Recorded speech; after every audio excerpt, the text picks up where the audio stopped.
So we're putting out this magnetic pattern which is unique to us. It is our sense of self. It is our sense of reality.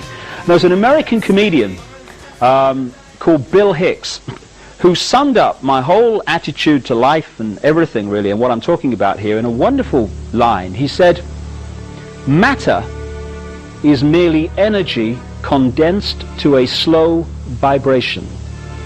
We're all one consciousness experiencing itself subjectively. There's no such thing as death. Life is just a dream, and we are the imagination of ourselves." And that for me is the key phrase. We are the imagination of ourselves. What we imagine ourselves to be is what we create as a physical experience, second by second by second. This magnetic electrical pattern going out we call vibes. You know, we have everyday expressions and words for this. We say, "Oh, I don't know what it was about that fella, mate. You know, I had a nice conversation, but got bad vibes from him somehow," because the voice to ear conversation may have been quite pleasant, but there's something we're picking up on a subatomic energy level which doesn't sync. Get bad vibes, mate. We have a word which we use all the time, atmosphere. What is atmosphere? Atmosphere is the energy field of a room that has been turned to be negative, exciting, or positive, or happy, or whatever, by the thought patterns, the vibes, the imagination of themselves, of the people involved. People go into an old house where there may be a lot of negative events, or they go to the site of an ancient battle, and they go, "Ooh, tell you what, mate, ooh, it's eerie here. Ooh, don't like it here. Something about it." We're picking up the energy, negative in that case, that has been created in that state by the vibes, the thought patterns of people who have gone through negative events there. Atmosphere, football matches, sports occasions.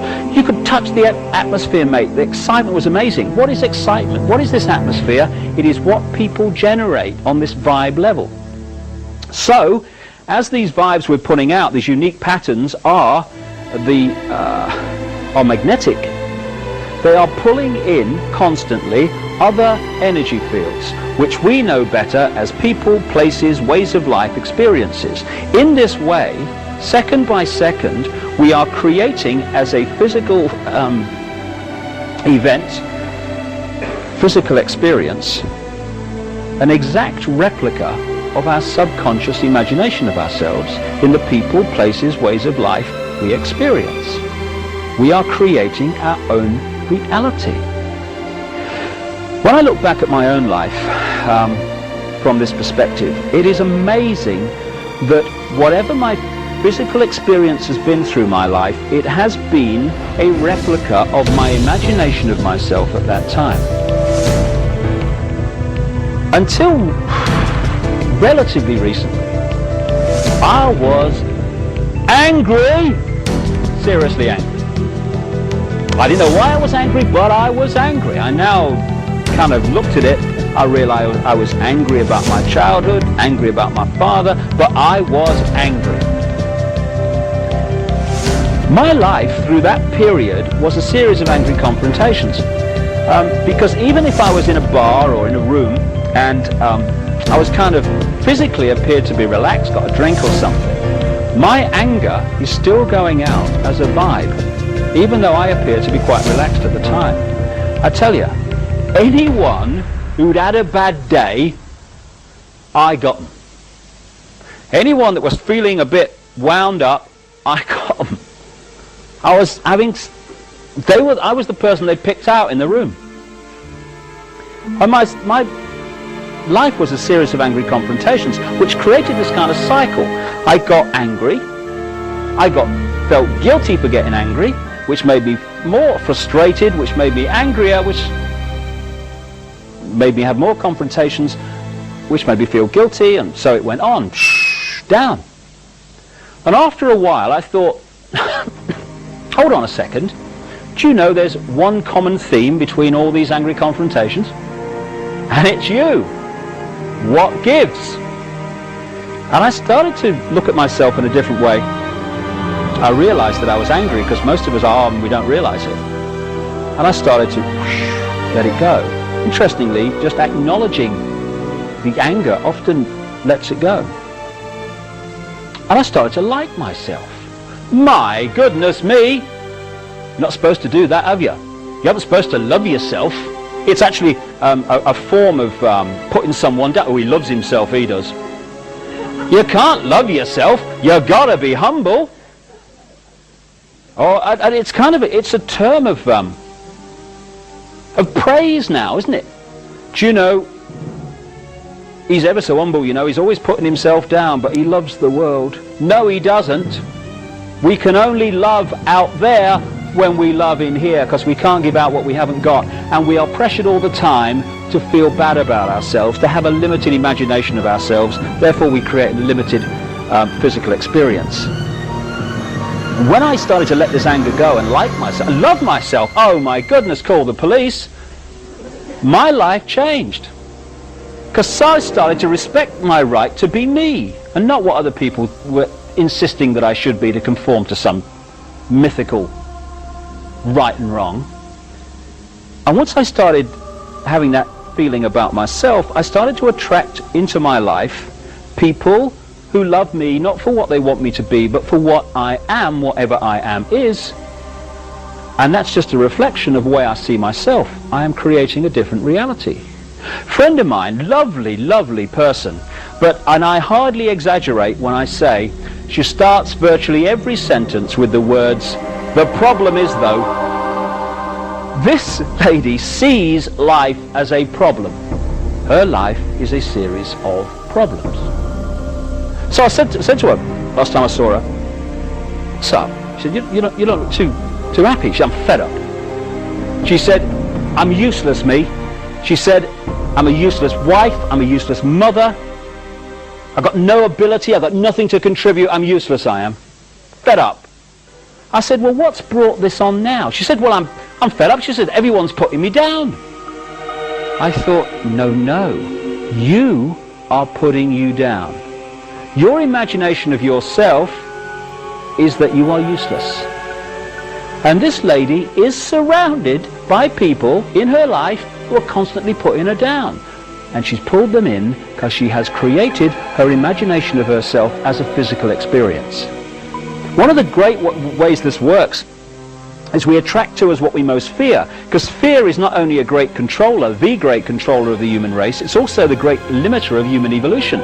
Because whatever the area we fear relates to, we keep out of there, don't we? I mean, we don't kind of go in there and think, "Oh, I'm going to sort that out." We go, "Oh, no, I'm going over here, thank you very much." So what we do is subconsciously bring that in, so we face it and move on. When I was a kid, I was terrified of dogs, me. Terrified of them.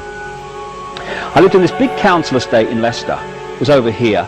Over here were the shops, and there was a bit of green between them, you know, like a common, you know. Whenever I walked across that common, I'm surrounded by it. Rope, jumping up at me, and oh my, and what do we say in those circumstances? Why, I'm so unlucky, me. Of all the people for it to happen to, it happens to me. I go to my mate's house. My mate had this really docile dog called Prince. I walk into his house, he takes a bit out of me coat, this thing, you know. My mates go across that green, they're not frightened of dogs. The dogs completely leave them alone. And when I'm a kid, I'm thinking, I'm so unlucky, me. Why me, of all the people for it to happen? But what I was doing was pulling in what I most feared to face it. As a result of walking through and facing that, I'm no longer frightened of dogs. Interestingly, I say until relatively recently, the things that probably terrified me most were going to the dentist, flying, and speaking in public. And being ridiculed. Which has never happened to me, has it, in this country, you know? My worst nightmare would have been having a tooth out on a plane while making a speech to the laughing passengers. That would have done me in, that. But as a result of facing all of those fears that I've just said, I don't fear any of them anymore. Because fear is our creation. It's a choice. We can choose to fear or not to fear. So this process of putting out our imagination of ourselves and pulling in a physical reflection of that is at the heart of the human experience. And the most destructive state of mind, and my goodness me, we've all been there, it's possible to be in, is poor me. The victim mentality will always reproduce the victim reality. This world is awash with victims because this world is awash with people who have been conditioned to see themselves as victims, powerless, under the control of somebody else. Therefore they create that reality. And we've all been there, as I say, but for some it becomes like permanent squatters' rights in the psyche, the victim mentality. And it doesn't matter how you fuss around and run around someone who's in victim mode, poor me, you know, someone else is in control of my life and they must do something about it, and oh God, I'm ever so unlucky. Doesn't matter how you try to help someone like that, they'll always be in victim circumstances because the vibe they're putting out will constantly pull in that physical reflection.